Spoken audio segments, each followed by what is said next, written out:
ઓમ સહનાવવતુ સહનૌ ભુનક્તુ સહ વીર્યંકરવાવહૈ તેજસ્વિનાવધીતમસ્તુ મા વિદ્વિષાવહૈ.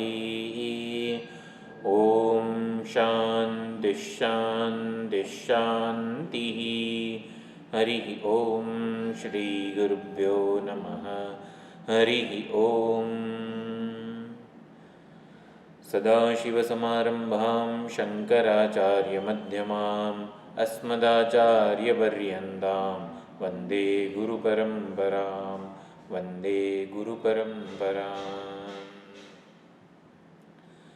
ઓમ પ્રપન્નપારિજાતાય તોત્રવેત્રૈકપાણયે જ્ઞાનમુદ્રાય કૃષ્ણાય ગીતામૃતદુહે નમઃ. સર્વોપનિષદો ગાવઃ દોગ્ધા ગોપાલનંદનઃ પાર્થો વત્સઃ સુધીર્ભોક્તા દુગ્ધં ગીતામૃતં મહદ. વસુદેવસુतं દેવં કંસચાણૂરમર્દनं દેવકી પરમાનંદં કૃષ્ણં વંદે જગદ્ગુરું. શ્રી કૃષ્ણં વંદે જગદ્ગુરું.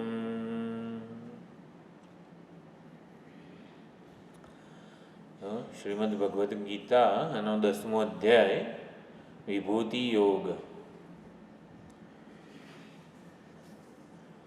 વિવિધેન ભવનમ વિભૂતિ. એક જ તત્વ અનેક રૂપે વિલસી રહ્યું છે એ સમજાવવાનું છે.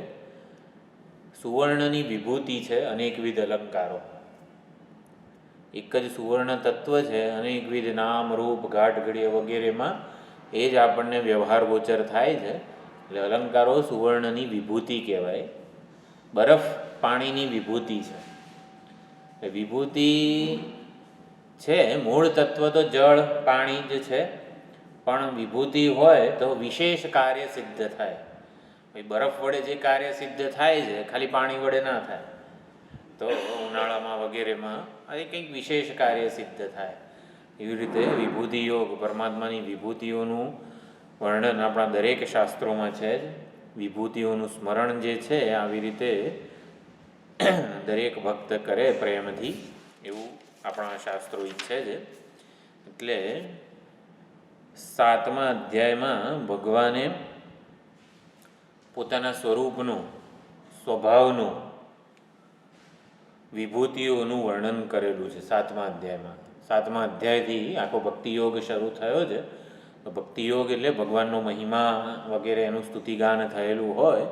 તો ભગવાનનું સ્વરૂપ તો 7મા શ્લોકમાં મત્તઃ પરતરમ નાન્યત કિંચિદ અસ્તિ ધનંજય મયી સર્વમિદમ પ્રોતમ સૂત્રે મણિગણાઈવ. તો ભગવાને પોતાનું સ્વરૂપ કીધું, મારા સિવાય બીજું કંઈ પરતરમ, મારા કરતાં વધારે ઉત્કૃષ્ટ કંઈ નથી, મારી સમાન સત્તામાં નહીં નથી, કિંચિત બીજું કંઈ છે જ નહીં. હું એક અદ્વિતીય તત્વ છું, ચૈતન્ય છું. ભગવાને પોતાનું સ્વરૂપ કીધું. સ્વભાવ, સ્વરૂપ અને સ્વભાવ.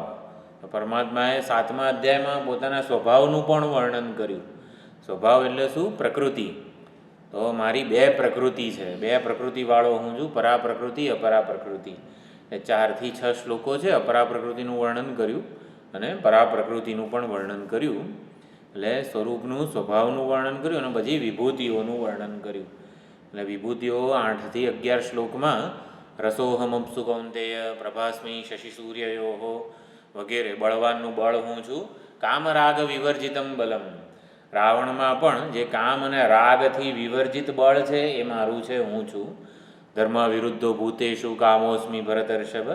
દરેક જીવમાં ધર્મથી અવિરુદ્ધ જે કામના છે એ હું છું વગેરે. ભગવાને લગભગ આ 3 શ્લોકમાં કેટલા 15 જેટલી વિભૂતિઓનું વર્ણન કર્યું. દૃષ્ટાંત પંચદશી એવું કહેવામાં આવે છે એ ગ્રંથને. 8 થી 11 જે 3 શ્લોકો છે એમાં 15 વિભૂતિઓ કીધી. અપ્સુ, જળમાં હું રસ સ્વરૂપે છું, સૂર્ય ચંદ્રની પ્રભા છું, તેજ છું વગેરે. એટલે દૃષ્ટાંત પંચદશી એવું કહેવાય છે. તો 15 પ્રકારના દૃષ્ટાંતની વાત કરી સ્વરૂપ સ્વભાવ વિભૂતિઓનું 7મા અધ્યાયમાં વર્ણન કરેલું છે. 8મા અધ્યાયમાં અધિયજ્ઞ વગેરે જે છે, અધિયજ્ઞ, અધિભૂત, અધિદૈવ, આ બધા રૂપનું પણ વર્ણન કર્યું. કે અધિભૂત એટલે કે આ સંપૂર્ણ જે ક્ષર પ્રપંચ છે, દૃશ્ય પ્રપંચ, અધિભૂત રૂપ છે પરમાત્માનું. અધ્યાત્મ રૂપ તો સ્વભાવ અધ્યાત્મ મુચ્યતે. પરમાત્માનો સ્વભાવ શું કહેવાય? તો સૂર્યનો સ્વભાવ શું કહેવાય? તો જળ, જે ડોલમાં પડેલા જળમાં પ્રતિબિંબિત થવું, એટલે એક સૂક્ષ્મ શરીરમાં ઉપલબ્ધ થવું, પ્રતિબિંબિત થવું, સૂર્યનો સ્વભાવ કહેવાય. સૂર્યને એવું કહી શકાય ભાઈ કેમ આ ડોલમાં તું પ્રતિબિંબિત થાય છે? સ્વભાવ કહેવાય. તો પરમાત્માનો સ્વભાવ શું છે?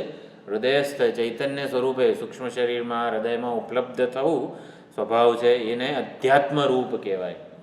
અને પુરુષશ્ચાધિદૈવતમ, સંપૂર્ણ જે સૃષ્ટિ છે એને જેમ આ શરીરને આપણે અહમભાવ ધરાવીએ છીએ, સંપૂર્ણ સૃષ્ટિમાં જેનો અહમભાવ છે એ અધિદૈવ પુરુષ કીધો.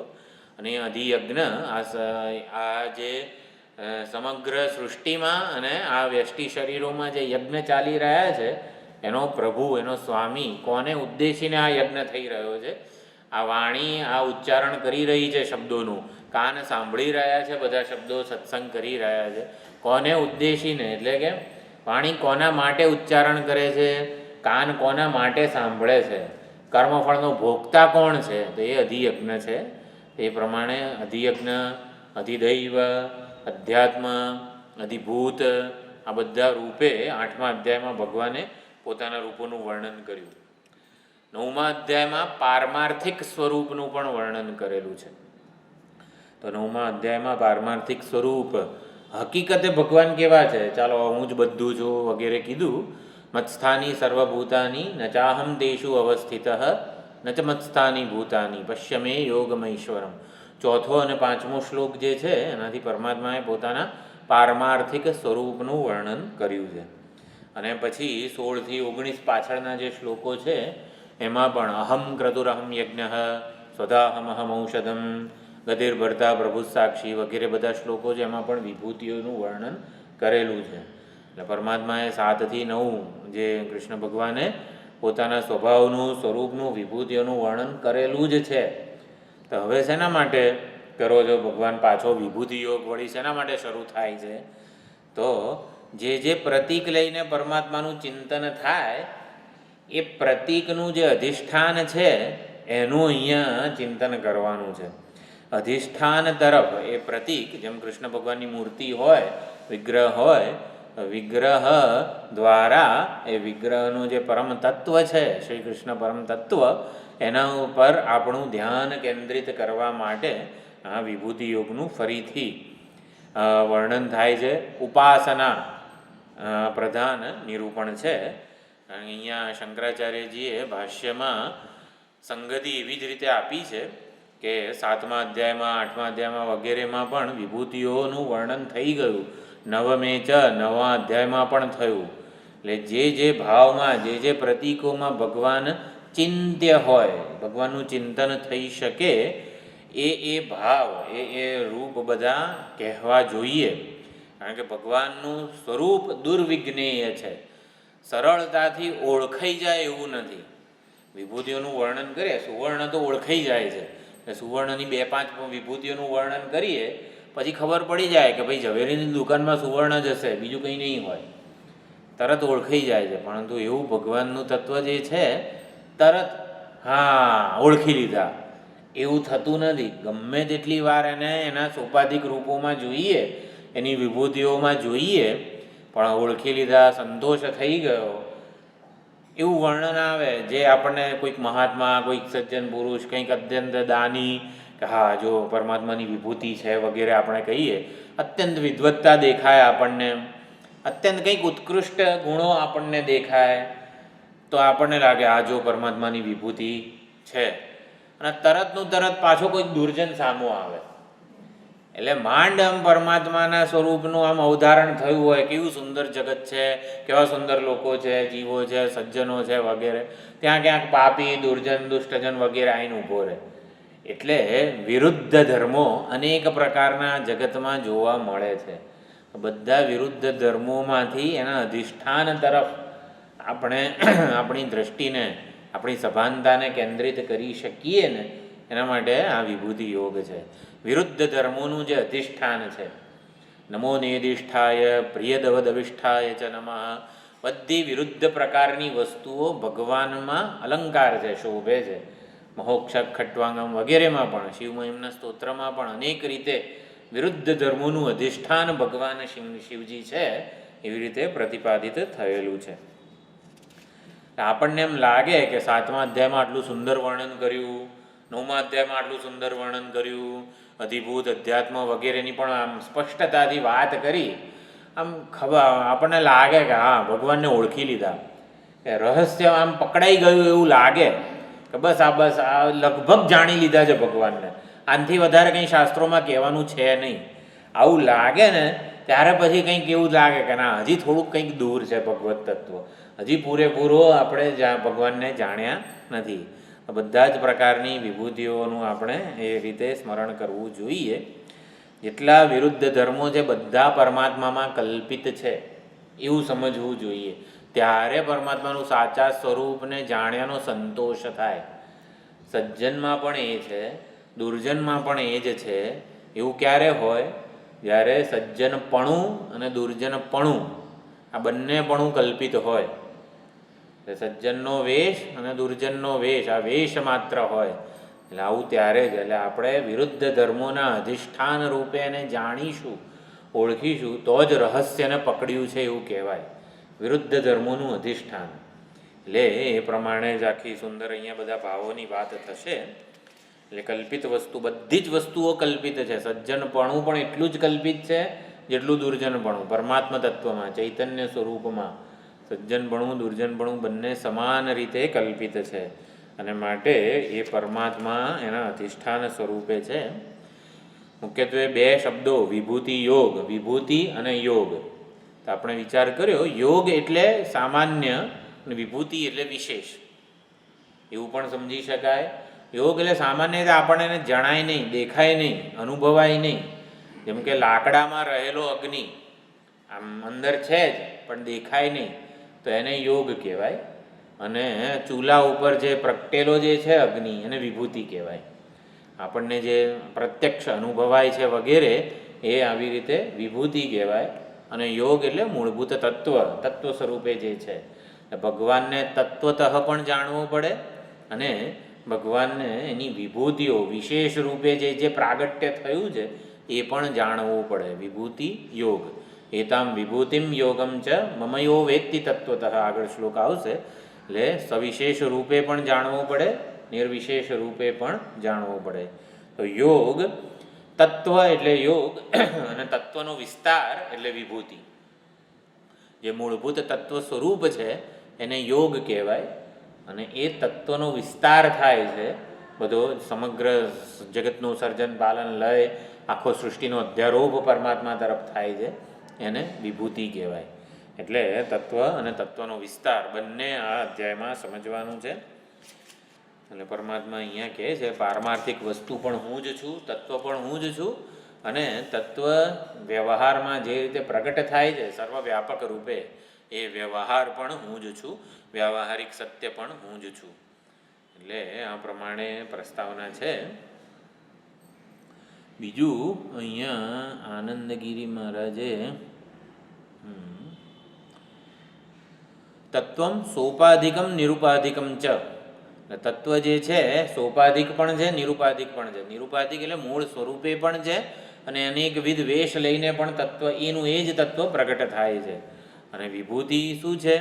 સવિશેષ નિર્વિશેષ રૂપ પ્રતિપત્તિ ઉપયોગિન્ય વિભૂતય. પરમાત્માની વિભૂતિઓ કોને કહેવાય? કે પરમાત્માની સવિશેષ અને નિર્વિશેષ સ્વરૂપ. નિર્વિશેષ સ્વરૂપ છે, સવિશેષ સોપાધિક બધા એના રૂપ છે. તો એની પ્રતિપત્તિ, એનું જ્ઞાન, એની ઓળખ થાય.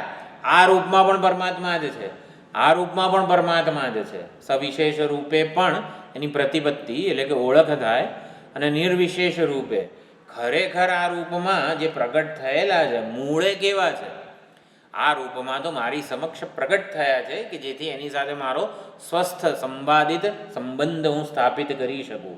પણ મૂળે કેવા છે તો નિર્વિશેષ સ્વરૂપ પ્રતિપત્તિ એની પણ ઓળખ થાય એના ઉપાય રૂપે આ વિભૂતિઓ છે. પરમાત્માના સવિશેષ રૂપને પણ ઓળખવાનું સાધન છે, નિર્વિશેષ સ્વરૂપને ઓળખવાનું પણ આ વિભૂતિઓ સાધન છે. તો વિભૂતિઓ જેની છે, ઘણીવાર શું છે વિભૂતિઓમાં જ આપણે રમોમાણ થઈ જઈએ. આમ ક્યાંક વિદ્વત્તા દેખાય, ક્યાંક સુંદરતા દેખાય, ક્યાંક મધુરતા દેખાય. વિભૂતિઓમાં આકર્ષાઈ જવાનું નથી. વિભૂતિઓ જેની છે, વિભૂતિઓ જેમાં કલ્પિત છે. આ વિભૂતિઓ પરમાત્માના મૂળે એકેય વિભૂતિ નથી. મૂળ જે નિરુપાધિક નિર્વિશેષ સ્વરૂપ છે તો અત્યંત સરળ છે બધાનું.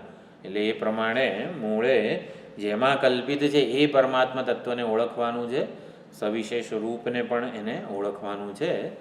એટલે વિભૂતિ એટલે શાસ્ત્ર પરમાત્માના જે વિશેષ આલંબનોની વાત કરે છે કે ત્યાં પરમાત્માની ઉપાસના થઈ શકે, આરાધના થઈ શકે, પરમાત્માની ઉપલબ્ધિ થઈ શકે, પરમાત્માને ઓળખી શકાય, એટલે એને વિભૂતિ કહે છે. કોઈ પણ વૈજ્ઞાનિક હોય તો જે સ્પેસિમેન એ જે કંઈક શોધ કરતો હોય, જેમ મેડમ ક્યુરી છે તો રેડિયમ વગેરેની જે શોધ એમણે કરી, તો જે રેડિયો એક્ટિવ બધા પદાર્થો એ હતા તો એમાં એ કેવું તાદાત્મ્ય થઈ જાય છે.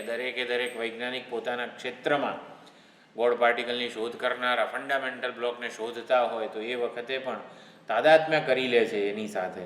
એવી રીતે વિભૂતિઓ સાથે તાદાત્મ્ય થાય એટલે શું સ્વસ્થ સંબંધ પ્રસ્થાપિત થાય. તાદાત્મ્ય થવું એટલે અહીંયા આપણે વેદાંતમાં સમજવાનું છે સ્વસ્થ સંબંધ એટલે શું, નિષ્પક્ષતાથી આપણે એનું અવલોકન કરીએ. નિષ્પક્ષતાથી અવલોકન કરીશું તો ઓળખ થશે. આ પ્રમાણે પરમાત્માની સવિશેષ નિર્વિશેષ સ્વરૂપની પ્રતિપત્તિની ઉપયોગી એવી આ વિભૂતિઓ છે. 10મા અધ્યાયના 2 વિષય છે, વિભૂતિ અને યોગ, તત્વ અને તત્વનો વિસ્તાર. તો આ પ્રમાણે જળ યોગ કહેવાય, બરફ પાણીને યોગ કહેવાય, બરફને વિભૂતિ કહેવાય. વિશેષ પ્રકારનું કાર્ય સિદ્ધ થાય અને વિભૂતિ કહેવાય છે. આ પ્રમાણે મુખ્યત્વે 10મો અધ્યાય શું છે તો ભગવાને 8મા અધ્યાયમાં એક મહાવાક્ય કીધું હતું, મામ અનુસ્મર યુધ્ય ચ, મારું અનુસ્મર, તસ્માત સર્વેષુ કાલેષુ મામ અનુસ્મર યુધ્ય ચ, આવું ત્યાં 8મા અધ્યાયમાં કીધું હતું. તો મામ અનુસ્મર યુધ્ય ચની વ્યાખ્યા આ 10મો અધ્યાય છે.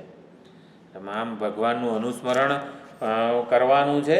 ભગવાનનું અનુસ્મરણ કરવું એને યોગ કીધો છે, યુધ્ય ચ અને વિભૂતિ કીધેલી છે. દરેકે આખા 10મા અધ્યાયના જેટલાય શ્લોકો છે એમાં દરેક શ્લોકમાં વિભૂતિ અને યોગ એવી રીતે આચાર્યો સમજાવે છે બધા. એટલે ભગવાનનું અનુસ્મરણ વગેરે જે છે એને યોગ કીધો છે. અને યુધ્ય એટલે કે આપણો જે વ્યવહાર છે, જે રીતે વ્યવહારમાં આપણે પરમાત્માને સાથે જોડાયેલા રહીએ એને વિભૂતિ કીધી છે. વિભૂતિ શબ્દને સમાનાર્થી આપણા શાસ્ત્રમાં બીજા બધા કયા છે તો ઈશાવાસ્ય ઉપનિષદ ધારો કે આપણને થોડું ઘણું ખબર હોય તો એમાં છેલ્લે સંભૂતિ અને અસંભૂતિ વગેરે શબ્દો છે.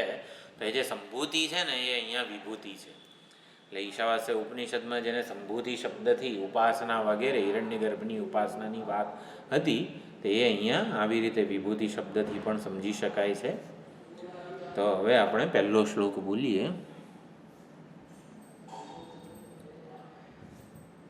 ઓમ શ્રી પરમાત્મને નમઃ. અથ 10મોऽધ્યાયઃ. શ્રી ભગવાનુવાચ ભૂય એવ મહાબાહો શૃણુ મે પરમં વચઃ યત્તેહં પ્રીયમાણાય વક્ષ્યામિ હિતકામ્યયા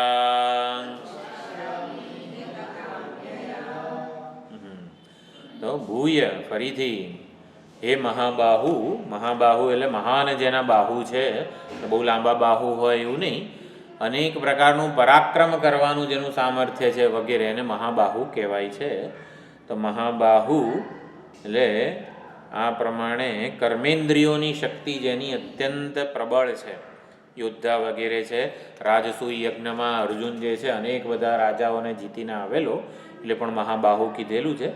અને હે મહાબાહુ, હે અર્જુન, મારા પરમ વચઃ, મારા પરમ અત્યંત કલ્યાણકારી વગેરે જે છે, શંકરાચાર્યજીએ અર્થ કર્યો છે પરમમ પ્રકૃષ્ટમ નિરતિશય વસ્તુન પ્રકાશકમ વચઃ, મારા અત્યંત પરમ જે વચન છે, વાણી છે એને સાંભળ. પરમમ વચઃ નિરતિશય વસ્તુને પ્રગટ કરનારા મારી વાણી છે, મારા વચન છે એને સાંભળ. નિરતિશય વસ્તુ એટલે નિરુપાધિક વસ્તુ, અને એ જે રીતે વ્યવહારમાં પ્રગટ થાય છે એવું પણ સમજી શકાય. એટલે પરમમ વચઃ નિરતિશય વસ્તુને પ્રગટ કરનારા મારા, નિરતિશય અત્યંત ઉત્કૃષ્ટ વસ્તુ જે છે, નિરતિશય એટલે એનાથી અતિશય ક્યાંય બીજે નથી. એટલે નિરતિશય વસ્તુ એટલે અનસરપાસેબલ, એટલે કે એનાથી વધારે સારું, વધારે ઉત્કૃષ્ટ બીજું કંઈ નથી એવું જે પરમાત્મા તત્વ છે એના વિશે એને પ્રકાશિત કરનારા મારા વચન જે છે એ તું સાંભળ.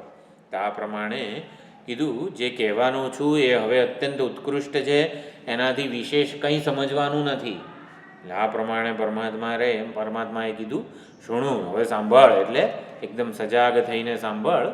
નિરતિશય વસ્તુ અવધારણપૂર્વક સાંભળવાના છે. અને અહીંયા એવું થાય કે 9 અધ્યાય સુધી તો પ્રવચન ચલાવ્યું છે ભગવાને, હવે બધું સમજાઈ તો દીધું છે, સ્વરૂપ, સ્વભાવ, સામર્થ્ય અને ગુણો અને વિભૂતિઓ અને બધું. તે હવે કેમ પ્રવચન ચાલુ રાખો છો? એટલે કંઈ પૂછ્યું નથી, તો તમને કેમ આટલું બધું ઈચ્છા છે? તો યત્તેહમ પ્રિયમાણાય વક્ષ્યામી હિતકામ્યયા. અર્જુનના 2 વિશેષણો છે. પ્રિયમાણાય એટલે અત્યંત તું મને પ્રિય છે, અને અર્જુનના હિતની કામના પણ ભગવાનને છે. એટલે જેથી અર્જુનનું હિત થાય, હિત એટલે કલ્યાણ થાય, હિતની કામના છે. એટલે ભગવાનની વાતો સાંભળીને અર્જુન પ્રસન્ન પણ થાય છે, પ્રસન્ન મુદ્રાથી સાંભળે છે. અને પ્રસન્ન થઈને તો આપણે આપણા વખાણે સાંભળીએ, પણ એવું નથી. પ્રસન્ન કેમ થાય છે? કારણ કે અર્જુનને ભગવાનની વાતો અમૃત જેવી મીઠી લાગે છે. હા, ખરેખર મારા માટે કલ્યાણકારી છે, અમૃત જેવું મીઠું. એટલે એટલા માટે પ્રિય માણા, ભગવાન જે કે અર્જુન અત્યંત પ્રસન્ન થઈને પ્રીતિપૂર્વક સાંભળે છે. અમૃત જેવી મીઠી અર્જુનને ભગવાનની વાણી લાગે છે. અર્જુન પ્રિય શિષ્ય છે અને હિતની કામના પણ છે. તો માટે ભગવાન અહીંયા વિભૂતિ અને યોગ બંનેનું વર્ણન કરી રહ્યા છે. તો મામ અનુસ્મર યુધ્ય ચ એવું જે કીધું, એટલે ભગવાનનું અનુસ્મરણ અને સ્વધર્મનું પરિપાલન. તો ભગવાનનું અનુસ્મરણ કરવું એ પણ આ જીવનો મુખ્ય ધર્મ છે. અને જીવ જે ઉપાધિ, જે વેશ લઈને આવેલો છે એને અનુરૂપ એના જે કર્તવ્ય છે, પ્રદાન છે, સ્વધર્મ વગેરે, એનું પરિપાલન, આ બંને એના જીવનના અંગ છે. એટલે બંનેનું અહીંયા વ્યાખ્યા કરવામાં આવેલી છે. મહાવાક્ય કહે છે મામ અનુસ્મર યુધ્ય ચ. ભક્તિ સંપ્રદાયના આચાર્યો બધા એને મામ અનુસ્મર યુધ્ય ચ ને મહાવાક્ય કહે છે. એનો જ વિસ્તાર આ 10મો અધ્યાય છે. વિભૂતિ અને યોગ. યોગનો આપણે શું અર્થ કર્યો? જે દેખાય નહીં, સુવર્ણ તત્વ સ્વરૂપ છે, અને અલંકારો જે છે એની વિભૂતિ છે. વીજળી જે છે એને યોગ કહેવાય, બલ્બ છે, એસી છે, હીટર છે, આ બધી એની વિભૂતિ કહેવાય. તો આ પ્રમાણે સૂર્ય, ચંદ્ર, વિદ્યુત, અગ્નિ આ બધી વિભૂતિ કહેવાય છે. અને જે તેજ કે ચમક કે પ્રભા વગેરે છે એને યોગ કહેવામાં આવે છે. વિભૂતિ અને યોગ. ભાષ્યકારે સુંદર અર્થ કરેલો છે યોગનો. એક જ તત્વ અનેક રૂપે પ્રગટ થવાની જે ક્ષમતા છે, શક્તિ છે ને, એને યોગ કીધેલો છે. એટલે વીજળીમાં એવો યોગ, એવી યુક્તિ, એવી શક્તિ, ઐશ્વર્ય વગેરે રહેલું છે, જે અનેક રૂપે, અનેક આવી રીતે શક્તિઓમાં એ પ્રગટ થાય છે.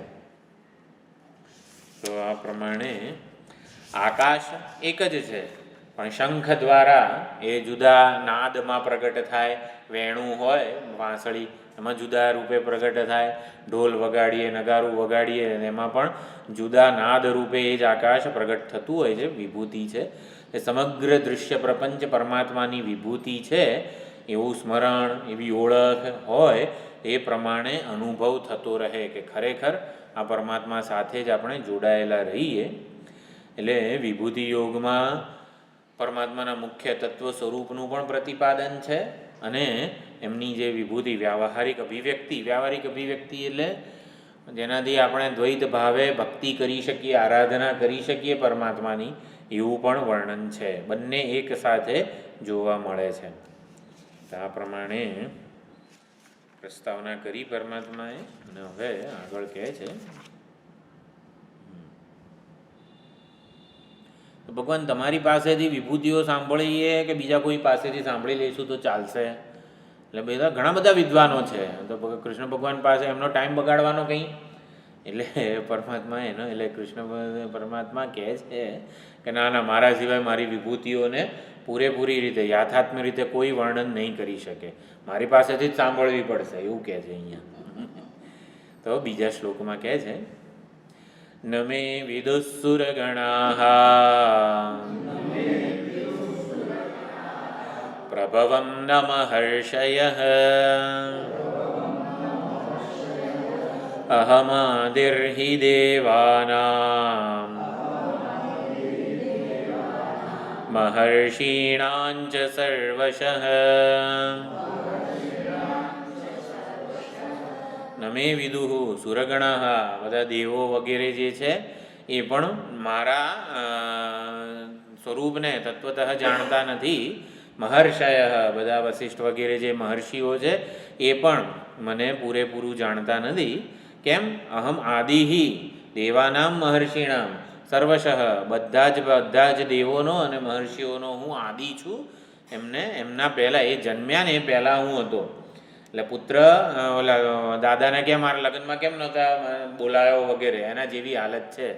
એટલે આ પ્રમાણે મહર્ષિઓ દેવો બધા જગતનું સર્જન થયા પછી પ્રગટ થયેલા છે. તો એ ક્યાંથી પરમાત્માને, એટલે આપણી બુદ્ધિ પણ જગતના કારણને, જગતના રહસ્યને સમજવાનો પ્રયત્ન કરતી હોય તો કેટલી વામણી છે. બુદ્ધિ જગતનું એક સર્જન છે, એ જગતના સર્જનહારને કેવી રીતે ઓળખી શકે? એટલે પંચદશીમાં વિદ્યારણ્ય સ્વામીજી કહે છે વીર્યનું એક બિંદુ જે છે મનુષ્યાકારે થઈને આવી રીતે જગતના કારણને, જગતના રહસ્યને સમજવાનો પ્રયત્ન કરી રહ્યું છે. આનાથી વધારે મોટું કયું આશ્ચર્ય છે કે જે પોતે આવી રીતે જન્મેલું છે એ પોતે આવી રીતે જગતને જન્માવનાર વિશે એના રહસ્યને જાણવા માટે પ્રયત્ન કરી રહ્યું છે. આનાથી મોટું કયું ચમત્કાર કહેવાય? એટલે અહીંયા ભગવાન કહે છે નમે વિદુઃ સુરગણાઃ, બધા દેવો વગેરે જે છે એ પ્રભવમ ન મહર્ષય, મારો પ્રભવ, હું કઈ રીતે, મારો પ્રભવ એટલે મારી ઉત્પત્તિ, મારું કારણ વગેરે એ જાણતા નથી. અહમ આદિહિ દેવાના, બધાનો હું આદિ છું. અહીંયા પ્રભવ શબ્દના પણ ભાષ્યકારે બે અર્થ કરેલા છે.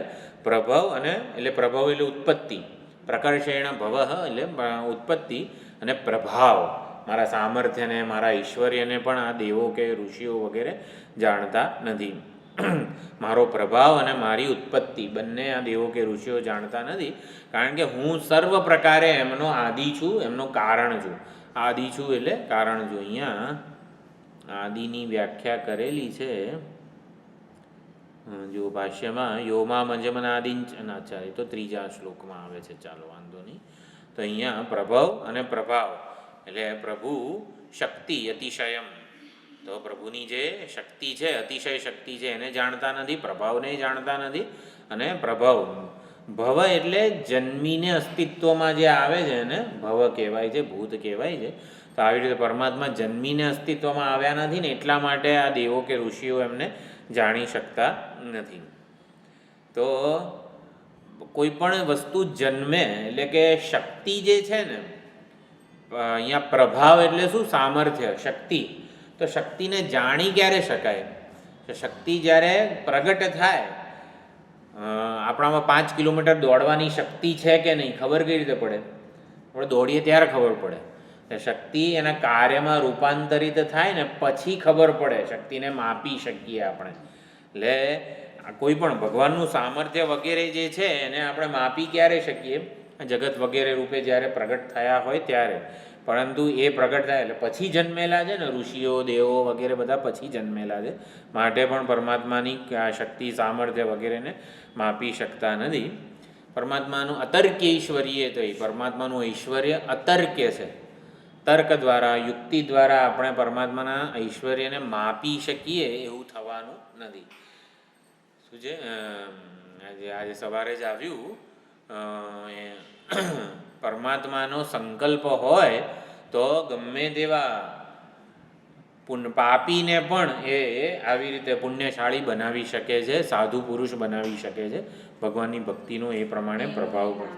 એનું એ નામ ફકીર, જેની હોય મેરુ સરખી ધીર, એ ભજનમાં પળમાં કરી દે પીર. ગમે તેવો પાપી હોય ને એને પણ પીર, એટલે કે પીર એટલે કે આવી રીતે સાધુ પુરુષ પરમાત્માનો ભક્ત બનાવી દે એવું સામર્થ્ય છે. અત્યંત પાપી પણ અચાનક બદલાઈ જાય, ઉત્તમ સંત બની જાય ને એવું સામર્થ્ય વાલ્મીકી ઋષિ જે છે મહર્ષિ એમાં જોઈ જ શકીએ છીએ. પરમાત્માનો અનુગ્રાહીની શક્તિ જે છે ને એ અપાર છે, એનો પાર પામી શકાય એમ નથી. એટલે અહીંયા કીધું. તો મહર્ષિઓ વિશે આપણે ભૃગુ વગેરે જે છે, અહીંયા ભૃગુ આદય કહેલું છે. ઘણા બધા અહીંયા મધુસૂદન સરસ્વતીજી બધા જે છે 7 મહર્ષિઓ, સપ્તર્ષિઓ, સર્વજ્ઞ કલ્પ કહેવાય છે સપ્તર્ષિઓને. મહર્ષિઓ એટલે સપ્તર્ષિઓ, સર્વજ્ઞ કલ્પ. સર્વજ્ઞ કલ્પ એટલે જેટલું સર્જાયેલું છે ને એને જાણનારા છે. જે કંઈ પણ જગતમાં સર્જાયેલું છે એને જાણનારા છે. ભૃગુ, વશિષ્ઠ, વિશ્વામિત્ર વગેરે બધા છે. અહીંયા બધા નામ આપણે ખાલી જાણવા હોય તો 7 સપ્તર્ષિઓ વગેરે જે છે એ આવી રીતે સર્જાયેલું જે કંઈ પણ છે ને એને જાણનારા છે. પણ આવી રીતે સર્જનહારને એ જાણી ના શકે, પૂરેપૂરા રીતે જાણી ના શકે. એ તો પરમાત્માનો અનુગ્રહ હોય તો જ એ જાણી શકે છે. પરમાત્માને જાણવા અહીંયા એટલે શું? નમે વિદુહુ એવું કીધેલું છે. અહીંયા જાણવા એટલે શું? તો આપણે અહીં ઊન વગેરે જે છે એનું ઉદાહરણ આપેલું છે આચાર્યએ. ઊન જ સ્વેટર બને છે, અનેક બધા જે કપડાં વગેરે જે છે.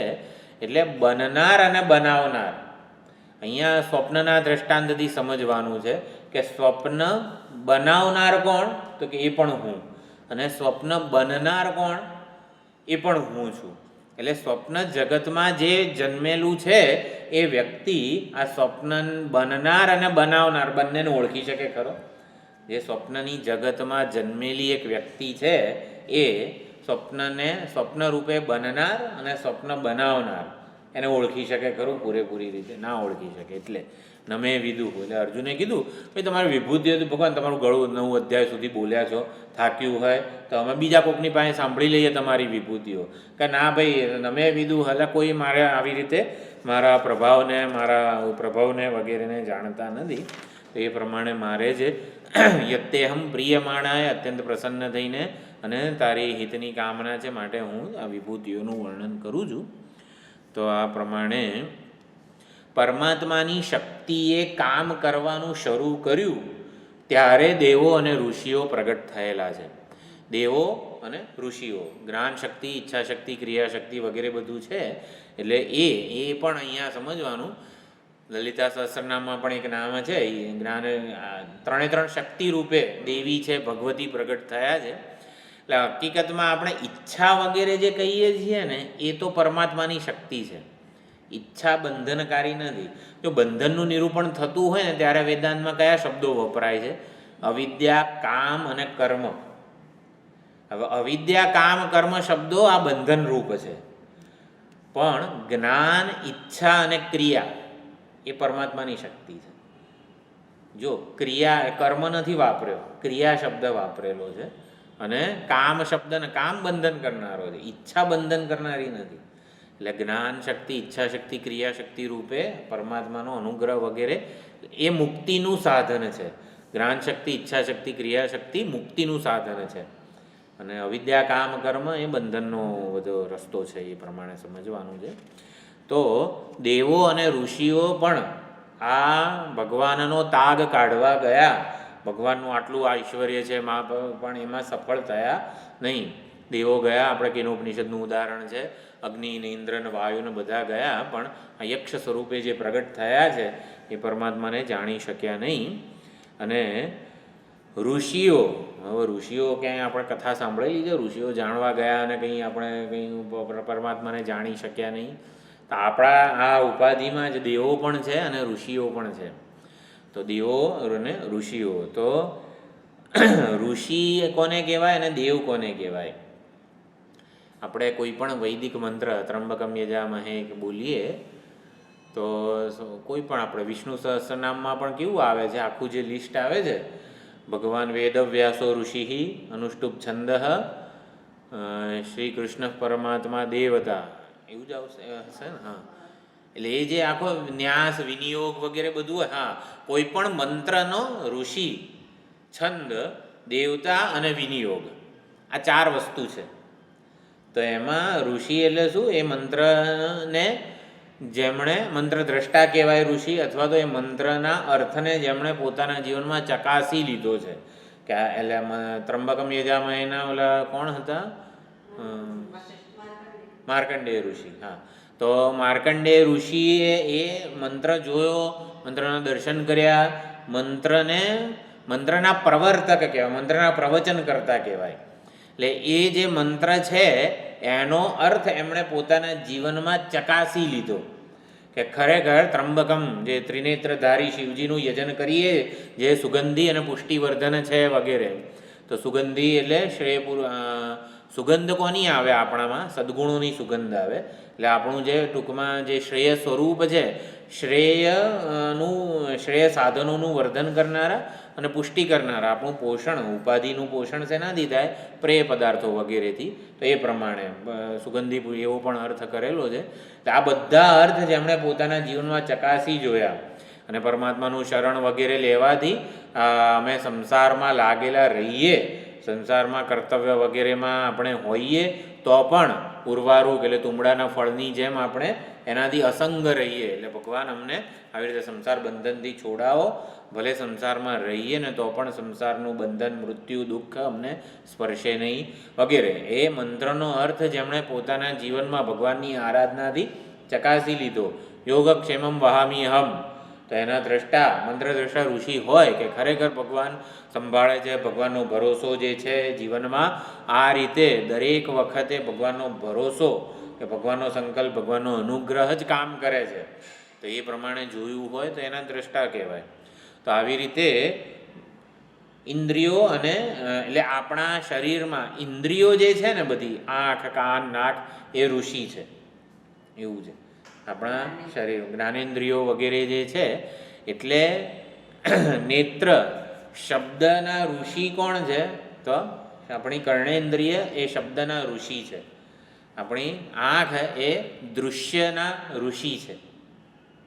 દરેક ઇન્દ્રિયને ઋષિ કીધેલા છે.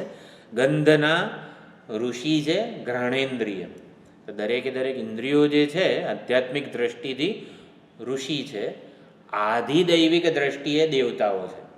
આધિદૈવ એટલે આપણે કહેવાય ભાઈ આંખના અધિષ્ઠાતા દેવ સૂર્ય વગેરે. તો સૂર્ય વગેરે ઇન્દ્રાદિ દેવો પણ ગયા હતા પરમાત્માને આપણે જાણવા માટે, યક્ષ સ્વરૂપે પ્રગટ થયા હતા, જાણી નહોતા શક્યા. અને ઋષિઓ પણ ગયા, એટલે ઋષિઓ ઇન્દ્રિયો પણ પરમાત્માના રૂપને એને જાણી લઉં, એને સૂંઘી લઉં, એને સ્પર્શ કરી લઉં, પકડી લઉં વગેરે. પણ ઇન્દ્રિયો પણ આવી રીતે પરમાત્માના સ્વરૂપને પકડી શકી નથી, જાણી શકી નથી વગેરે. કર્મેન્દ્રિયો, જ્ઞાનેન્દ્રિયો, અંતઃકરણના બધા દેવતા વગેરે જે છે ઋષિઓ, એ પણ આવી રીતે જાણી શક્યા નથી. જન્મેલી વસ્તુ કઈ રીતે જન્માવનારને જાણી શકે? એટલે કર્મેન્દ્રિયો બધી વસ્તુઓ જન્મેલી છે. તો આ પ્રમાણે અહીંયા પરમાત્માને જાણી ન શકવાનું કારણ એટલું જ કીધું, અહમ આદિ, હું બધાનો આદિ છું. આદિ છું એટલે શું? એ બધાનો કારણ છું. અહીંયા આગળ આવે જ છે જો કે આદિનું, અનાદિ અને ચાલો, અજમ અને અનાદિ બંને વસ્તુ આગળના શ્લોકમાં જે છે. કોઈ મારો મહિમા પૂરેપૂરો જાણતો નથી, માટે કોઈની પાસે જવાની જરૂર નથી અર્જુન. આવી રીતે ભગવાન કહે છે, મારો મહિમા જાણવો છે તો મારા થકી જ જાણવો પડે, એટલા માટે 10મો અધ્યાય સાંભળવો પડશે. તો આ પ્રમાણે કીધું, યો બ્રહ્માણમ વિદધાતિ પૂર્વમ યો વૈ વેદાંશ પ્રહિણોતિ તસ્મૈ. બ્રહ્માજીને પણ વેદોનું જ્ઞાન પ્રદાન કરેલું છે. બ્રહ્માજીએ પરમાત્માને જાણી નથી શક્યા, પરમાત્માએ એમને વેદો વગેરે પ્રદાન કર્યા છે, ત્યારે એ કંઈક આવી રીતે જાણનાર થયેલા છે. તો આ પ્રમાણે કીધું અહમાદિહી. હવે ત્રીજા શ્લોકમાં વધારે ભગવાનને જાણવાનું કારણ શું છે, અરે એનું પ્રયોજન કે ફળ શું છે એ હવે કહે છે. યો મામજમનાદિંચ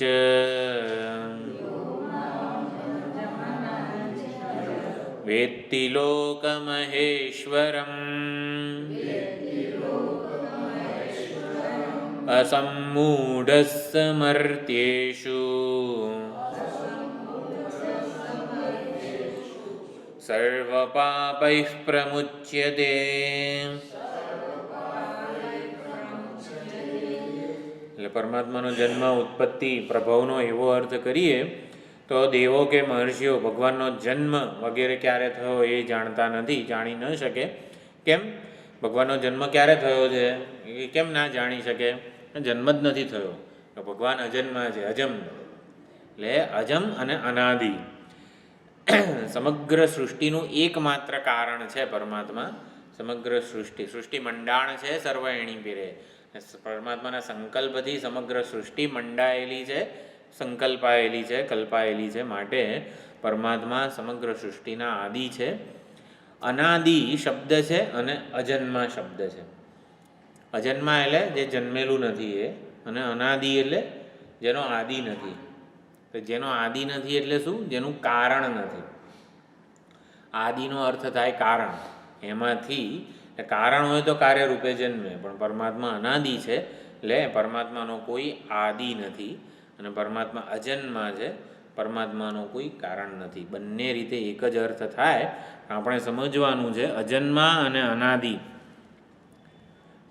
પરમાત્માને અહીંયા જો ભાષ્યમાં કીધું છે, યો મામ અજમનાદિંચ યસ્માદ અહમ આદિ દેવાનામ મહર્ષિણામ ચ. આદિ એટલે અન્ય આદિ મારો છે નહીં, એટલે કે મારી શરૂઆત નથી. એટલે ક્યાંક, એટલે પરમાત્માનો ક્યાંક અંત થયો હોય ને તો ક્યાંકથી શરૂઆત થાય. આદિ હોય, જો દોરી હોય તો આપણા આદિ ક્યાં છે કે ભાઈ આ શરીરનો આદિ અને અંત હોય. આદિ અને અંત, મસ્તકથી માંડીને નખના પગના ટેરવા સુધી. તો એવો આદિ કે અંત કશું જ નથી, અને પરમાત્માનું કારણ કંઈ નથી, એટલે અનાદિ એવું કીધેલું છે. તો જે પરમાત્માને આવી રીતે ઓળખી લે છે એ સર્વ પાપથી મુક્ત થઈ જાય છે અને અસમ્મૂઢ થઈ જાય છે. અસમ્મૂઢ એટલે બીજી વાર એ મોહ પામતો નથી. આવી રીતે અહીંયા છે ને દરેકે દરેક વસ્તુ વિભૂતિ અને યોગ બંને સ્વરૂપે જોવાની છે. તો યહ મામ અજમ અને અનાદિમ વેત્તિ. આ પહેલું ચરણ છે ને એને યોગ કીધેલો છે પરમાત્માનો. એટલે પરમાત્માને આપણે અજન્મા અને અનાદિ સ્વરૂપે ઓળખીએ, જાણીએ તો એને પરમાત્માનો યોગ કહેવાય. અને પરમાત્માને લોક મહેશ્વર રૂપે જાણીએ, સંપૂર્ણ લોકના એકમાત્ર મહેશ્વર રૂપે જાણીએ તો એને વિભૂતિ કીધેલી છે. વિભૂતિ અને યોગ. અને બીજામાં અસમ્મૂઢસ્સ મર્ત્યેષુ. બધા મર્ત્ય એટલે જીવો જે કંઈ જન્મેલા છે, મૃત્યુને અધીન છે, એમાં એ અસમ્મૂઢ થઈ જાય છે. બીજી વાર મોહ એ પામતો નથી. તો એ અસમ્મૂઢતાને યોગ કીધેલો છે. સર્વ પાપૈહિ પ્રમુચ્યતે એને વિભૂતિ કીધેલી છે. તો પરમાત્માને જાણવાનું એટલે અસમ્મૂઢ, બીજી વાર અજ્ઞાન એને વળગતું નથી, એને યોગ કીધો. ને સર્વ પાપૈહિ પ્રમુચ્યતે, ભલે ને અજ્ઞાન ના વળગે પણ સર્વ પાપથી મુક્ત થવા જોઈએ ને, તો એને વિભૂતિ કીધેલી છે. તો આ પ્રમાણે અહીંયા કીધું અજન્મા અને અનાદિ રૂપે જે મને જાણે છે પરમાત્માને, એ મોહથી છૂટી જાય છે. પરમાત્મા હૃદયસ્થ ચૈતન્ય સ્વરૂપે જ છે. એ પ્રમાણે અહીંયા સમજવાનું છે. અજન્મા અને અનાદિ અને લોકના મહેશ્વર રૂપે, સંપૂર્ણ લોકના એકમાત્ર શાસક રૂપે પરમાત્મા છે એવું સમજવાનું છે. એને વિભૂતિ કીધેલી છે. તો પરમાત્માને આવી રીતે સચ્ચિદાનંદ સ્વરૂપે ઓળખી લઈએ, એને આવી રીતે વિભૂતિ અને યોગ બંને રૂપે જાણવા પડે એવું કીધું છે. આપણે હંમેશા પોતાને કેવી રીતે જાણેલા છે? શરીર, ઇન્દ્રિય, મન, બુદ્ધિ વગેરે રૂપે જ જાણેલા છે. એટલે અહીં કહે છે કે પરમાત્માનું તત્વ જે છે એ જ આપણા સર્વનું તત્વ છે. કારણ કે જેણે સમગ્ર સૃષ્ટિનું સર્જન કરેલું છે સંકલ્પપૂર્વક, એણે જ સંકલ્પપૂર્વક અહીં પ્રવેશ કરેલો છે. આપણે પોતાને આપણે હંમેશા વિશેષ રૂપે એટલે વિભૂતિઓ રૂપે જ જાણ્યા છે. શરીર, ઇન્દ્રિય, મન, બુદ્ધિના ધર્મો, એની અવસ્થાઓ, એના કર્મો રૂપે જ આપણે આપણી ઓળખ છે. પણ હકીકતમાં યોગ એટલે નિર્વિશેષ રૂપે પણ આપણે પોતાને ઓળખવા ખૂબ જરૂરી છે.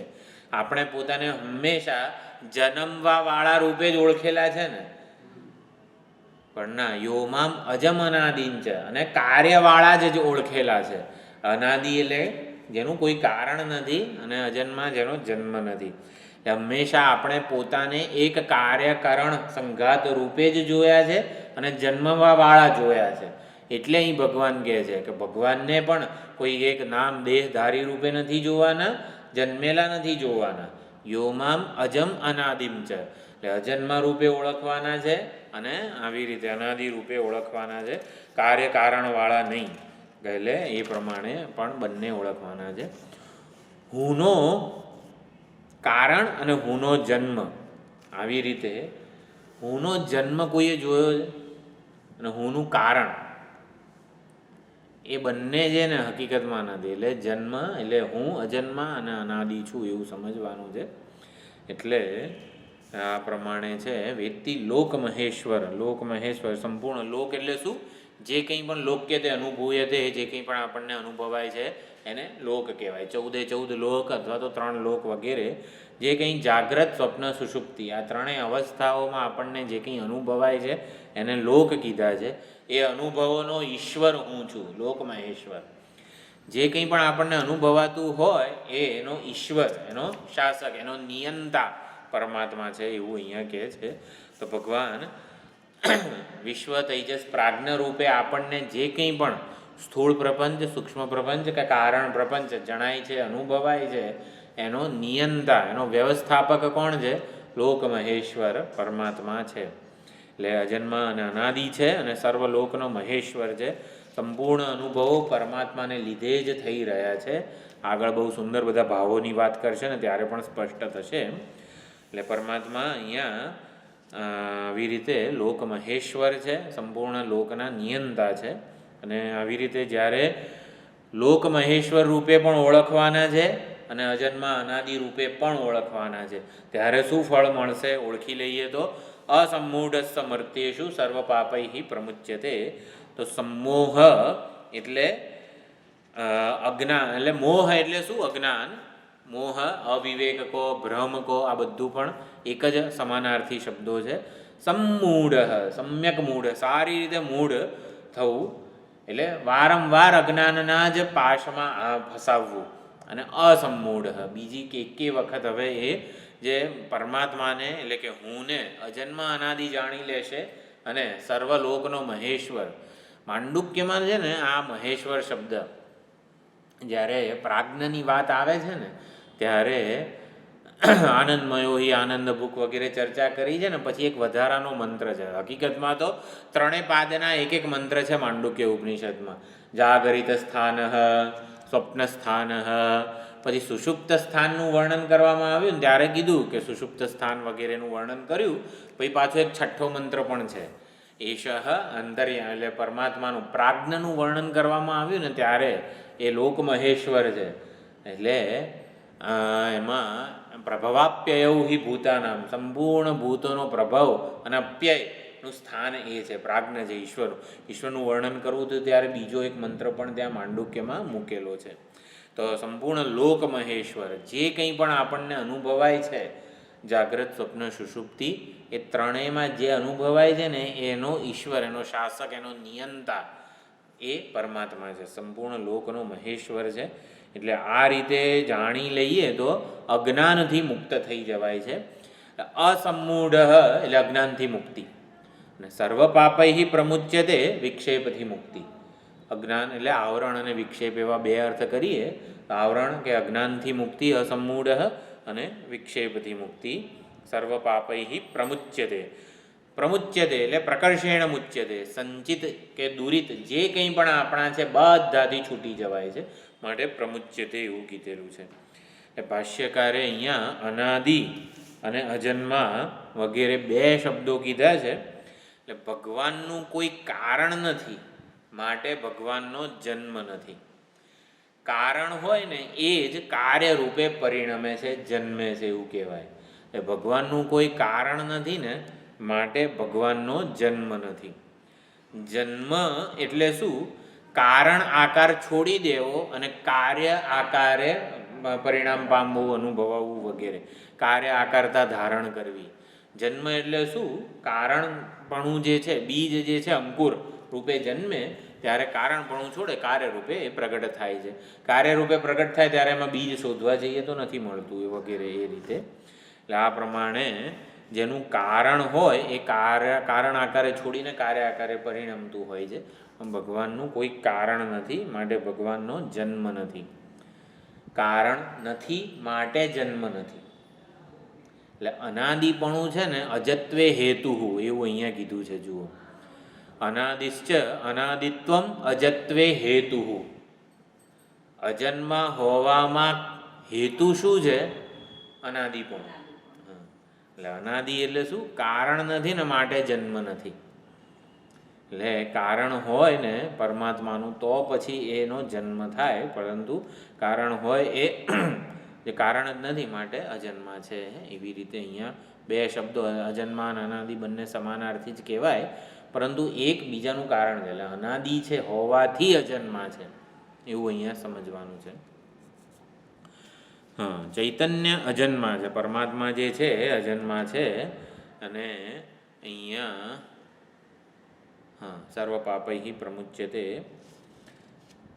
ઉત્પત્તિ નાશ વગેરે નથી એવું કીધું. એકવાર પરમાત્માને આવી રીતે જાણી લઈએ, ઓળખી લઈએ અજન્મા અનાદિ રૂપે, હુંને અજન્મા અનાદિ રૂપે ઓળખી લઈએ, અને હુંને લીધે જ સમગ્ર અનુભવો જાગ્રત સ્વપ્ન સુષુપ્તિમાં થઈ રહ્યા છે. આવી રીતે હુંને જાણી લઈએ, અજ્ઞાન અને એનું કાર્ય વિક્ષેપ વગેરે જે છે સર્વ પાપ એનાથી એ મુક્ત થઈ જાય છે. લોક મહેશ્વર એટલે અહીંયા કીધું લોકોમાં પણ મહાન ઈશ્વર પાછો, એટલે ઈશ્વર હોય, રાજા હોય, પ્રધાનમંત્રી વગેરે બધા કેવા આપણું શાસન કરનારા છે, એમનો પણ જે અંતિમ શાસક છે, એટલે અંતિમ શાસક એવું જે છે એને મહેશ્વર કહેવામાં આવે છે. સર્વ મર્ત્ય વગેરે જે છે એનો રાજા. તો મિથ્યા જગત અને આવા જીવો જે કંઈ પણ છે ને એ બધાનો પરમાત્મા સત્ય લોક મહેશ્વર સત્ય શાસક છે. મોહ એટલે અજ્ઞાન, પરમાત્માને ન ઓળખવું એને મોહ કીધું, અજ્ઞાન કીધું. અને સંમોહ એટલે પરમાત્માને વિપરીત માની લેવો, કરતા ભોગતા સુખી દુઃખી માની લેવો, એને સંમોહ કહેવાય. એટલે સંમોહથી મુક્તિ, પરમાત્માને સાચી રીતે યથાર્થ રીતે આપણે ઓળખી લઈએ, હુંને યથાર્થ રીતે ઓળખી લઈએ એ પ્રમાણે છે. પરમાત્મામાં આપણે જીવ જગત આ બધા સુખી દુઃખી કર્તૃત્વ ભોક્તૃત્વ આ બધા ધર્મો હું પરાયું વગેરે જે માની લીધું છે વિપરીત બધી વસ્તુઓ, એને સંમોહ કીધેલો છે. એટલે બહુ સુંદર પ્રસિદ્ધ શ્લોક છે, યો યથાસંતમાત્માનમ અન્યથા પ્રતિપદ્યતે. હકીકતમાં પરમાત્મા જેવો છે એવો એને જાણતા નથી, અન્યથા એ એના કરતાં વિપરીત રૂપે પ્રતિપદ્યતે ઓળખી લે છે, જાણે છે વગેરે. પરમાત્મા અજન્મા અનાદિ છે, અસંગ છે, નિર્વિકાર છે, છતાં એને આવી રીતે સુખી દુઃખી કરતા ભોગતા જે માની લે છે. કિમ તેન ન કૃતમ પાપમ, એણે વળી કયું પાપ નથી કર્યું. બહુ પ્રસિદ્ધ મહાત્માઓમાં આ શ્લોક છે. પરમાત્માને આત્મ સ્વરૂપને સાચી રીતે ન જાણીએ આપણે તો દરેક પાપ આપણે કરી લીધા છે. એટલે સંમોહને બ્રહ્મ હત્યા કહેવામાં આવે છે. સંમોહ એટલે શું? પરમાત્માને આત્મ ચૈતન્યને વિપરીત રીતે ઓળખવું. એ અકર્તા અસંગ નિર્લેપ ચૈતન્ય સ્વરૂપ છે, છતાં એને કરતા ભોગતા માની લઈએ ને, બ્રહ્મ હત્યા. કેટલું પાપ થયેલું છે આપણાથી, એમ બ્રહ્મ હત્યા થઈ ગઈ સંમોહ એટલે. તો આ પ્રમાણે અહીંયા કીધેલું છે, સંમોહને બ્રહ્મ હત્યા સાથે આચાર્યો સરખાવે છે. બહુ એટલે પરમાત્માને સાચા સ્વરૂપે અજન્મ અનાદિ રૂપે જાણવા જોઈએ. તો એ કે કીધું. અને પછી બીજું મહાબાહુ અર્જુન માટે જે કીધેલું છે, તો મોટા મહાન વિશાળ પરાક્રમી હાથ જેના લીધે પરાજિત ન થાય એવા હાથ છે. એવા હાથ જે પરાજિત ન થવા દે એવું કીધું. અને ઉત્સાહિત હોય, અત્યંત મોટા મોટા કામ કરવા માટે જે અત્યંત ઉત્સાહિત હોય, ઉદ્યોગી હોય. તો અહીંયા ઉત્સાહ કે ઉદ્યોગ જેના હાથમાં છે ને એમાં લક્ષ્મીજીનો વાસ હોય છે એવું કીધેલું છે. એટલે લક્ષ્મીજી સ્વયં એની પાસે એવા શ્રેષ્ઠ ઉદ્યોગી પુરુષો પાસે આવતા હોય છે. તો આ પ્રમાણે કીધું અહીંયા. અને બીજો પ્રિયમાણાય વગેરેનો પણ સુંદર અર્થ કરે છે બધા ભક્તિના આચાર્યો. પ્રિયમાણાય પરમમ વચઃ, તો પરમમ વચઃ એટલે પૂર્ણતઃ. પરમ એટલે અહીંયા કીધું નિરતિશય વસ્તુને પ્રગટ કરનારી વાણી હું તને કહીશ, પણ એટલે પ્રામાણિક વાણી. એટલે અહીંયા આધ્યાત્મિક ઉન્નતિનું પરમ સાધન એવી હવે હું તને વચન કહીશ એવું કીધેલું છે પરમાત્માએ. પ્રિયમાણતા જે છે ને એને યોગ કીધેલો છે. હિતકામ્યયા જે કીધું છે એ વિભૂતિ છે. એટલે પ્રિયમાણા પ્રસન્નતા ક્યાં હોય? આપણી અંદર હોય. એટલે પ્રસાદ પ્રસન્નતા વગેરે અંદર હોય, જેનાથી કલ્યાણ થાય ને એ આપણને જણાય, એટલે એને વિભૂતિ કીધેલી છે. પોતાના કામમાં આવે એને યોગ કીધેલો છે, બીજાના કામમાં આવે એને વિભૂતિ કીધેલી છે. તો પ્રિયમાણાય પ્રસન્ન થઈને અર્જુન સાંભળી રહ્યો છે માટે એને યોગ કીધો. અને હિતકામ્યયા હિત અર્જુનનું કલ્યાણ થાય એટલા માટે એ વિભૂતિ કીધેલી છે.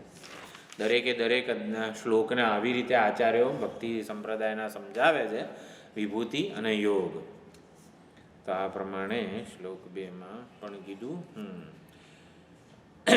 મહર્ષિઓ અને દેવો, ઋષિઓ અને આવી રીતે દેવો એવું કીધું. ઋષિઓ કેમ પરમાત્માને જાણી શકતા નથી? તો આંખ વગેરે કેમ પરમાત્માને જાણી શકતા નથી? આંખને ખબર નથી કે મારામાં જોવાની શક્તિ ક્યાંથી આવે છે. આંખનું હંમેશા સભાનતા ક્યાં હોય છે? દૃશ્યમાં જ હોય છે. આંખ શું જાણે છે? બહાર પોતાની બહારના વિષયોને જાણે છે. મારામાં જોવાની શક્તિ, આ જોવાની જ્યોતિ, આ પ્રકાશ ક્યાંથી આવે છે એ આંખ જાણતી નથી. એટલે મહર્ષય ઋષય ન વિદુઃ, કાનને ખબર નથી કે મારામાં સાંભળવાની શક્તિ ક્યાંથી આવે છે, એટલા માટે એ જાણતા નથી. એટલે આ પ્રમાણે કીધેલું છે. અને ઋષિઓ દર્શનશીલ હોય, દર્શન કરવાનો જેનો સ્વભાવ છે એને ઋષિઓ કહેવાય. દેવો દ્યોતનશીલ હોય, પ્રકાશનારા હોય. સૂર્ય વગેરે જે કંઈ પણ છે પ્રકાશનારા છે, અને ઋષિઓ દર્શન કરનારા છે. તો આ પ્રમાણે છે ઋષિઓ મહર્ષિઓનો અર્થ કરેલો છે. પછી ભગવાનની વાણીની ઓળખ શું?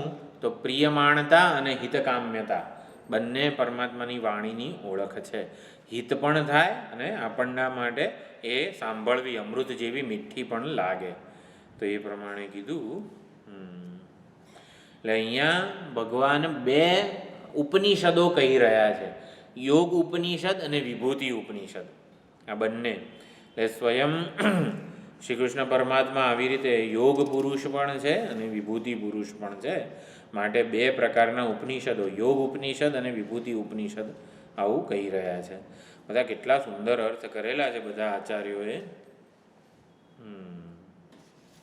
અંતઃકરણમાં જે કંઈ પણ આધ્યાત્મિક ભાવો જન્મે છે, આગળ શ્લોક આવે છે બધા, એ પણ પરમાત્મા થકી જન્મેલા છે, પરમાત્મામાંથી જન્મેલા છે.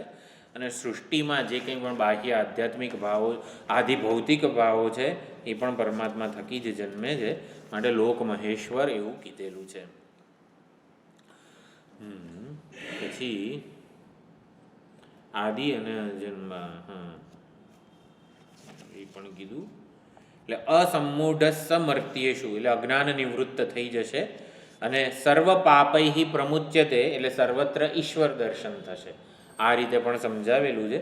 અજ્ઞાન નિવૃત્ત, દરેકે દરેકમાં પરમાત્મા ઓળખાય અને પરમાત્માના દર્શન થાય. આવું આપણે જોઈએ છે ને, સર્વત્ર દર્શન જોઈએ છે, સર્વકાળે દર્શન જોઈએ છે. અને સર્વ વસ્તુઓમાં દર્શન જોઈએ છે ભક્તને, ભગવાનના આપણને. તો અજ્ઞાન નિવૃત્ત થાય એટલે ઓળખાય અને દર્શન થાય. દર્શનમાં શું છે? જ્ઞાન અને પ્રેમ. જ્ઞાન અને પ્રેમ ભેગા થાય ને ત્યારે દર્શન, એવું કીધેલું છે. એટલા માટે પહેલાં ઓળખ જરૂરી છે અને પ્રેમપૂર્ણ પ્રેમ હોય ને ત્યારે આપણે એનો લાભ આપણને મળે. એટલે અહીંયા અસમ્મૂઢ સમર્ત્યેષુ, એનાથી અજ્ઞાન નિવૃત્તિ થાય, એ ઓળખાય છે. સર્વ પાપૈ પ્રમુચ્યતે, એને સર્વત્ર ઈશ્વર દર્શન સાથે સરખાવેલું છે. પાપ જે કંઈ પણ છે એને લીધે જ આપણને ઈશ્વરની ના દર્શન થતા નથી. એ પ્રમાણે સમજાવેલું છે. અને પછી પરમાત્માને સાચા સ્વરૂપે જાણી લઈશું તો આપણું જીવન મુક્ત અને સ્વતંત્ર થઈ જશે. સર્વ પાપૈ પ્રમુચ્યતે એટલે મુક્તિ થઈ જશે પાપોથી, અને અસમ્મૂઢ એટલે સ્વતંત્ર થઈ જશે. ટૂંકમાં આ પ્રમાણે પણ સમજાવેલું છે આચાર્યોએ. જાણી લઈશું પરમાત્માને તો છૂટેલાનો શોક નહીં રહે અને વળગેલાનો મોહ નહીં રહે. જે કંઈ વળગેલું છે, આ શરીર ઇન્દ્રિય બધું વળગેલું જ છે ને આપણને, આપણા પ્રારબ્ધ પ્રમાણે વળગી જ ગયું છે. આપણે માંડ છૂટવા જઈએ છે જ શરીરથી, ઇન્દ્રિયથી. ઓલું શું હતું સ્વામીજીએ ઉદાહરણ આપેલું ને જરાસંધનું. જરાસંધ કઈ રીતે બનેલો છે ખબર છે ને? વાત કરેલી છે આપણે. ઓલો કોણ? ઉગ્રસેન નહીં, કંઈક ઉગ્રસેન જ મારા ખ્યાલથી, જરાસંધના પિતા. એની 2 રાણીઓ હતી અને બંને રાણીઓ થકી આવી રીતે માંસનો લોચો જન્મ્યો પ્રસવ થયો ત્યારે. એટલું બધું આમ ક્રૂર ને બધું લાગતું હતું, ઉદ્વિગ્ન ઘૃણાસ્પદ લાગતું હતું એ ગર્ભ વગેરે. એટલે ઉગ્રસેને કીધું કે આને ફેંકી દો. ઉગ્રસેન જ હશે કદાચ રાજા. એટલે ફેંકી દો, જંગલમાં ફેંકી દીધા. એટલે ઓલી જરા નામની રાક્ષસી હતી. જરા નામની રાક્ષસી ખાવા માટે કે આ 2ને ભેગા કરીને ખાવું એમ. તો 2ને ભેગા કર્યા ને જેવું એવો જીવ ઉત્પન્ન થઈ ગયો. એટલે કે જીવ એમાં આવ્યો ટૂંકમાં. 2 જે માંસના લોચા હતા જંગલમાં 2 જુદી જગ્યાએ ફેંક્યા. તો જરા નામની રાક્ષસી છે ને એણે 2ને ભેગા કરીને જરા મોટો દાવત કરું એમ કરીને 2ને ભેગા કર્યા ને એટલે જીવ આવ્યો. જીવ આવ્યો એટલે કે પછી તો જરા નામની રાક્ષસીનું હૃદય પીગળી ગયું. એ જીવ આવ્યો છે ને હવે નથી ખાવું. તે પછી શોધ કરી જરાએ તો કે આ ઉગ્રસેન વગેરે જે રાજા છે એને પાછી આપી આવી. એટલે જરાસંધ પછી આવી રીતે 2 ફાડચા રૂપે જ ભેગો થયેલો જન્મ્યો હતો. એટલે ભીમસેન વગેરે વારંવાર એને આવી રીતે 2 ફાડચા અલગ કરે અને મારે ને બધું કરે. જરાસંધ કોઈ દિવસ મરે નહીં, ભેગો જ થઈ જતો હતો. એટલે શું કર્યું? કૃષ્ણ પરમાત્માએ પેલું ઘાસનું તણખલું લીધું અને પછી એને આમ જુદી જગ્યાએ, એકને આમ ડાબા બાજુને આમ ને જમણા બાજુને આમ, અને વચ્ચે શિવલિંગ મૂકવાનું કીધું. શિવલિંગ આવ્યું પછી એ 2 ફાડચા છે ને જોડાયા, એટલે જોડો પ્રયત્ન કરે. શિવલિંગ હતું તો જોડાયા નહીં. આ રીતે વધ થયો. તો આપણે પણ ગમે તેટલો પ્રયત્ન કરીએ શરીર ઇન્દ્રિય મન બુદ્ધિ વગેરે દૃશ્યથી છૂટા પડવાનો. બરોબર? દ્રષ્ટા અને દૃશ્ય આવા 2 ફાડચા છે. બંનેને અવિદ્યા નામની જરા રાક્ષસી છે. અવિદ્યા નામની રાક્ષસીએ દ્રષ્ટા અને દૃશ્યને ભેગા કરી દીધા છે. ગમે તેવું હું શરીર ઇન્દ્રિય મન બુદ્ધિથી જુદો એવો ચૈતન્ય માત્ર સ્વરૂપ છું. ગમે તેટલો આત્મ અનાત્મ વિવેક કરીએ, સદ અસદ વિવેક કરીએ, પણ અવિદ્યાએ 2ને ભેગા કર્યા છે ને માટે બંને ગમે તેમ કરીને પાછા ચોંટી જ જવાના છે. એટલે વખતે લાગે છે કે ભૂખ લાગી જ હવે, ઘણા વખતે વગેરે. એટલે ભૂખ લાગી કોને લાગે? દ્રષ્ટા દ્રશ્ય ભેગા થાય ને તો જ લાગે. ભૂખને જાણનારો દ્રષ્ટા છે, ભૂખ છે દૃશ્ય છે. 2 ભેગા થઈ જ જાય છે. ગમે તેટલો વિવેક કરીએ ને તોય ભેગા થઈ જાય છે. એટલે શું કરવું પડે? 2ને છૂટા પાડીને શિવલિંગ ઊભું કરવું પડે. એટલે શિવલિંગ એટલે પછી લિંગ એટલે મન, આપણું સૂક્ષ્મ શરીર. તો શિવમય આપણું જો આવી રીતે ભગવાનમય આપણું મન થયેલું હોય તો દ્રષ્ટા અને દૃશ્ય જે છે એ ભેગા ના થાય. તો આ પ્રમાણે સમજાવેલું છે. ક્યાંથી સંદર્ભ આવ્યો અહીંયા? શું હતું? હા, જાણી લઈએ પરમાત્માને તો છૂટેલાનો શોક ના રહે, વળગેલાનો આપણે મોહ ન રહે. બધું વળગેલું છે શરીર ઇન્દ્રિય મન બુદ્ધિ, એમાં મોહ નહીં રહે. એટલે પરમાત્માને સાચા સ્વરૂપે જાણવા માટે મન પરોવી લઈએ વગેરે. હા, તો મુક્ત થઈ જઈશું. બરોબર. અને પછી બીજો કોઈ આવો અર્થ કરેલો હોય પરમાત્માને ન જાણવો એને મોહ કીધો, ખોટી રીતે માની લેવો. ખોટી રીતે જાણવો એવું નહીં, હા, ખોટી રીતે માની લેવો. હકીકતમાં ચૈતન્ય સ્વરૂપ અસંગ છે, નિર્લેપ છે, પણ એને કરતાં ભોગતા સુખી દુઃખી માની લઈએ છીએ આપણે. હા, સુખી દુઃખી થતો નથી પરમાત્મા. તો ખોટી રીતે માની લેવો એને સંમોહ કીધેલો છે. એટલે સંમોહ એટલે શું? ઓલી પિન આપણી અટકી જાય. ઓલું ટેપ રેકોર્ડર કે વગેરે શું હતું પહેલાં, ગ્રામોફોન, તો પિન એક જગ્યાએ અટકી જાય ને એને સંમોહ કીધેલો છે. પછી આગળ વધે નહીં. ખોટી રીતે હું શરીર છું એવું માની લીધું, અટકી ગયા આપણે, આગળ વધવાનું ભૂલી ગયા. પછી શરીર ખરેખર સાધન છે વગેરે એ બધું ભૂલી ગયા. તો લોક મહેશ્વરનો પણ અર્થ કર્યો. એના થકી જ સમગ્ર સૃષ્ટિનું ચક્ર ચાલે છે. હાથ ગ્રહણ કરે છે, આંખ જુએ છે, કાન સાંભળે છે, કારણ કે લોક મહેશ્વર પરમાત્મા છે. તો આ પ્રમાણે કીધું અહીંયા યોગ બુદ્ધિથી. સર્વ પાપૈ પ્રમુચ્યતે, એટલે અવિદ્યા તત્કાર્યૈ પ્રમુચ્યતે. સમગ્ર પાપ જે છે એનો નાશ થાય. પાપ એટલે શું? પ એટલે પરમાત્મા, અથવા તો પા એટલે રક્ષણ. જેનાથી એટલે રક્ષણ અપગત થઈ ગયું છે એને પાપ, જેનાથી આપણું કોઈ રક્ષણ ના કરી શકે એટલે પાપ.